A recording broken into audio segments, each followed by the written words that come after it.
Ang galit, hindi makakatulong. Kapag naiinis ka sa kapwa mo, hindi makakatulong. Biruin mo, pag naipon yung inis, di ba? Nagkainuman lang, lumabas ang inis. Nagkasaksakan na parang 8 baker sa bakery sa di ba? Bakit? Naipon ng naipon. Kung punong-puno lang tayo ng pagmamahalan nang galing sa Panginoon, ang saya ng mundo. Ang saya ng samahan natin dito.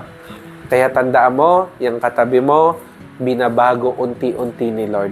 Kaya habaan mo papasensya mo dyan. Mahalin mo yan sa kakulangan niya kasi minahal ka rin ng Diyos sa kakulangan mo. Amen? Kaya sabi mo sa katabi mo, sorry na kung may nagawa ako sa'yo, ha? Amen ba? Amen? So, pangit ng may hidwaan, pangit ng may nagtatanim ng sama ng loob. Magmahalan tayo dahil minahal tayo ng Diyos. At sa pamamagitan niyan, nakikita na si Lord talaga ang naghahari sa ating mga puso.